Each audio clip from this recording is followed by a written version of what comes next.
বন্ধুরা, আজকে আমি ডিমের রেসিপি করে দেখাচ্ছি। তেল গরম হয়ে গেছে, ডিমটা সেদ্ধ করে রেখে দিয়েছিলাম, এবার ডিমটা দিয়ে দিয়েছি। ডিম ভাজা হয়ে গেছে, এবার তুলে নেব। তেজপাতা দিয়ে দিয়েছি, এবার পেঁয়াজ কুচি দিয়ে দিয়েছি। এবার আদা রসুন পেঁয়াজের পেস্ট দিয়ে একটু নাড়িয়ে দেব। আগের থেকে ধনে জিরে লঙ্কার গুঁড়ো আর হলুদ গুঁড়ো জল ভিজিয়ে রেখে দিয়েছিলাম, এবার দিয়ে দিলাম। এবার স্বাদ মতো নুন দিয়ে দিলাম। এবার একটু নাড়িয়ে নেব, নাড়িয়ে একটুখানি ঢেকে দেবো। তেল ছাড়তে শুরু করে দিয়েছে, তার মানে কষে গেছে। তেল ছেড়ে দিয়েছে, এবার সামান্য জল দিয়ে দিলাম। ঝোলটা ফুটে গেছে, এবার তোমার ডিমগুলোকে ছেড়ে দিলাম।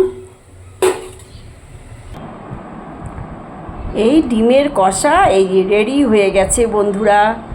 কে কে খাবে তাড়াতাড়ি করে একটা একটা করে ডিম নিয়ে নিও। Bye bye.